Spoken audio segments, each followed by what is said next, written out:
Hey, it's Chime Time, and this is Cooking Avenue, and today we are cooking pickle brine chicken with a little bit of leftover remnants from inside a Sahel snack as seasoning. You know, a bit of reuse from whatever's left over, you know, maximizing, being resourceful, and taking what's left of the pickle brine, you know, all that cool jazz. After you're done enjoying your pickles, and then using the brine to season the actual chicken you're eating.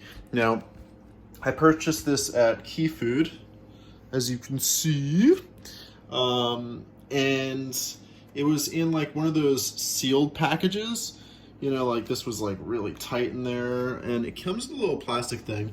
And what the plastic packaging like this is good for freezing it in the freezer so that you have some storage, and like you don't have to go to the supermarket every day, even though like it might be within like a 5-minute or less walk from your house here in New York City. And what it also helps with is the fact that you could just pour your brine in and let it marinate. And what the marinade does too is you could thaw out your frozen chicken overnight in the fridge, but if it's not fully thawed out, you can remove it from your fridge and then pour the brine in, and it'll help. Now, I could marinate my chicken or meats anywhere from like a full night, full 8 hours, 12 hours or more, or as little as 30 minutes. Today, just to ensure that our chicken is thawed out for dinner time, I'm gonna thaw this out on the kitchen countertop for the next few hours. It's still bright out, so it'll be a little bit darker when we do come back. And here we are back on the show. So a little bit of the day has progressed. You guys are mounted to my window, which I never thought of before, works so good.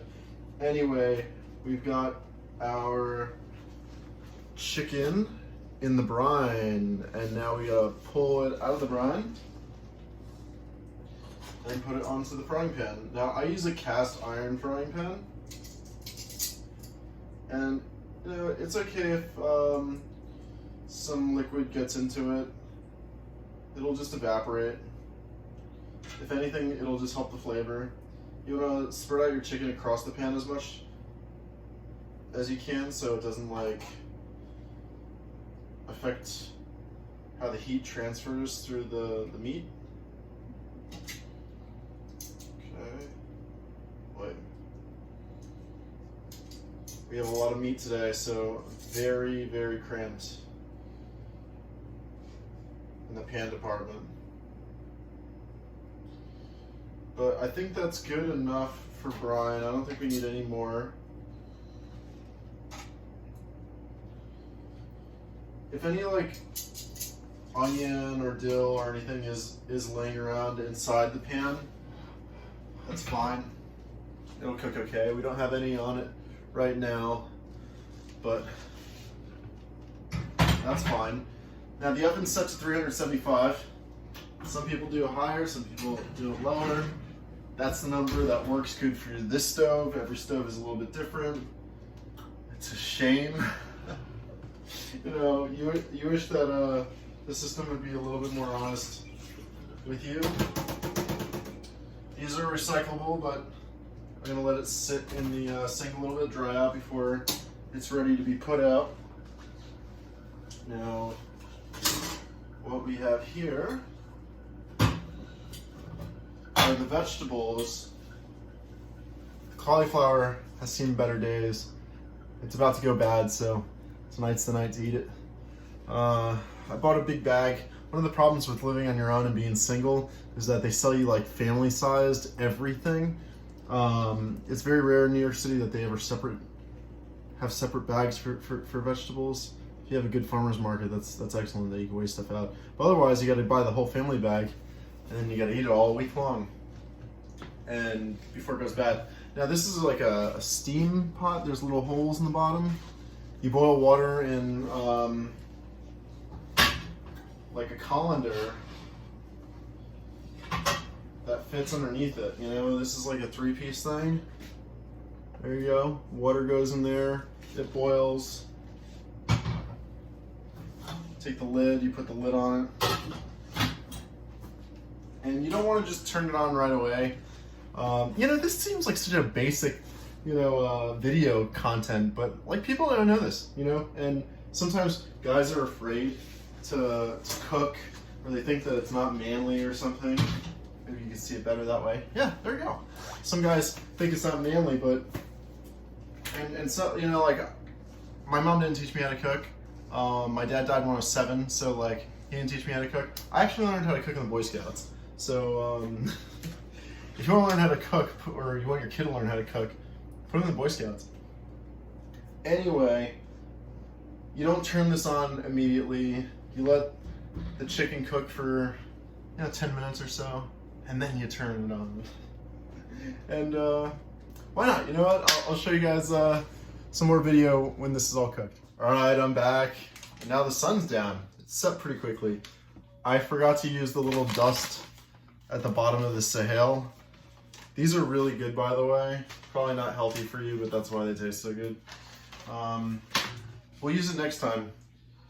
But what we do have is the finished product,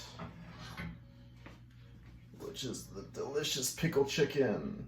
Now, what's cool about the brine is that it's actually the secret ingredient in Chick-fil-A. Some people like that brand, others don't, but it's okay. You can make your own. I'm cheap or living on a budget, so making my own is much better, and then you don't have to worry about the rest of that jazz. So, broccoli chicken.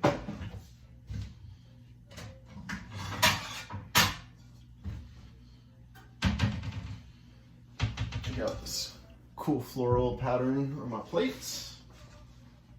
Got a floral oven mitt. Love florals. That is not how you typically do that.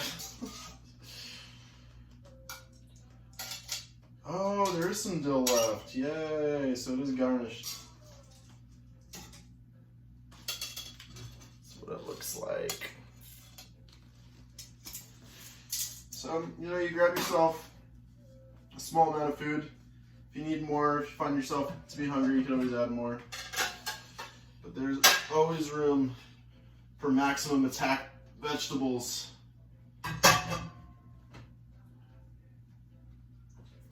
Oh no, lost one.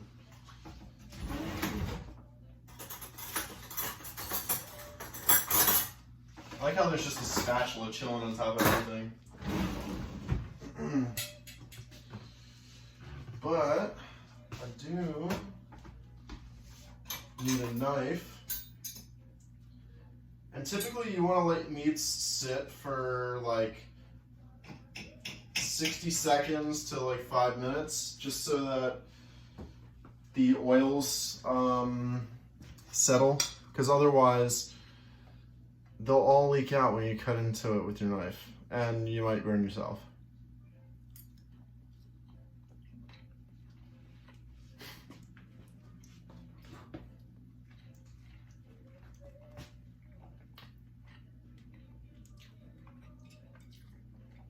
It's Chick-fil-A good.